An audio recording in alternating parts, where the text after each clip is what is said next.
أتدري من يزيل الهم إن ضاقت بك الدنيا ومن. And therefore understand, people have what? Two types. One is a person who impacts society and he changes society, and the other person is he who is impacted by society. And if you look at the history of recent Muslim migration, you will see that those people whose dawah was not progressive, whose dawah was not proactive, then they assimilated into the wide and conducive society. You look at the Muslims who went to South America. Look at their history. You ask these Muslims today, they will tell you that our forefathers were Muslims, our forefathers were Arabs, and you ask them about their deen, they know nothing about their deen. And Allah subhanahu wa ta'ala articulates this state in the Qur'an. He said, "La takunu kallazina nasullah fa ansahum anfusahum." Do not be like those who forgot Allah and Allah made them forget themselves. They turned away from Allah subhanahu wa ta'ala and Allah made their existence empty. They turned away from Allah subhanahu wa ta'ala and they lived, but they lived without Allah subhanahu wa ta'ala.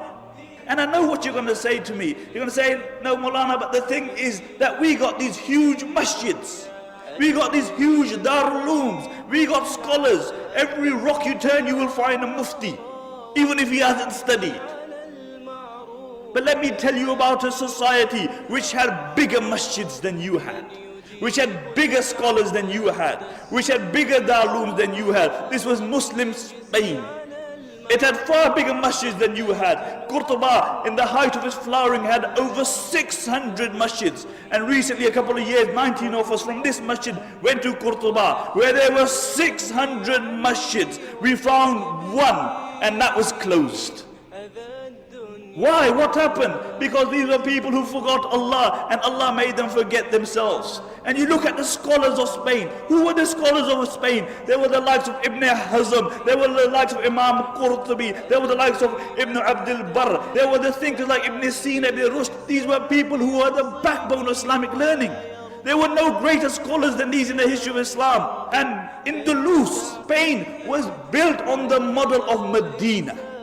And as long as their focus remained on Medina, they flourished. But when their focus turned toward the dunya, then that same progressive society sank, because the Muslims were not created for the dunya.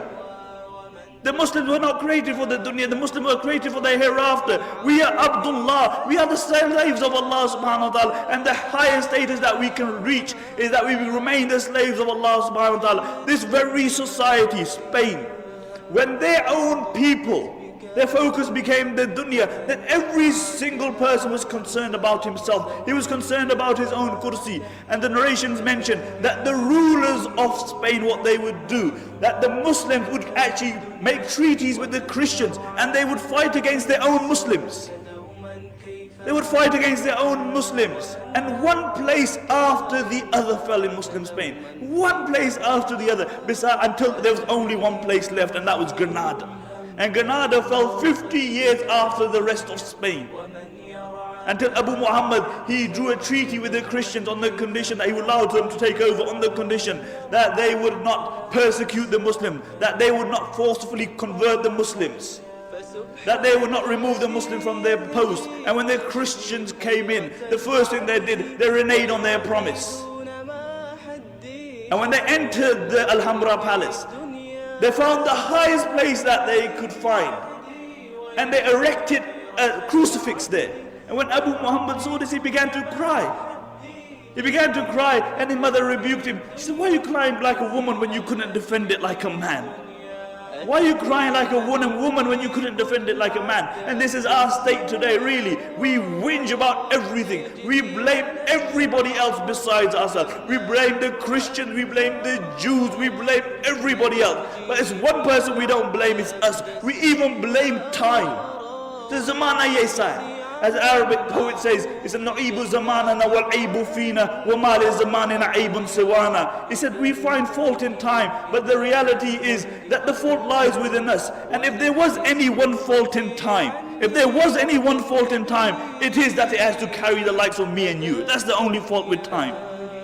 And you look at our state, we want the dunya to convert, but look at ourselves, look at our state. We are regarded by the rest of humanity as the most self-righteous, self-conceited, whinging group of people on the face of this earth. Because we are always blaming other people for our decadence that we find ourselves in. And the reality is that we need to have a proactive approach. We need to put our energies back into society. We need to change ourselves. Because if we can't change ourselves, there's no way that we're going to revolutionize the dunya. You know, if you can't wake up for the Fajr namaz, then don't speak about revolutionizing the world, really. الشكوى ومن ترجوه ما تهوى ومن في عفوه السلوى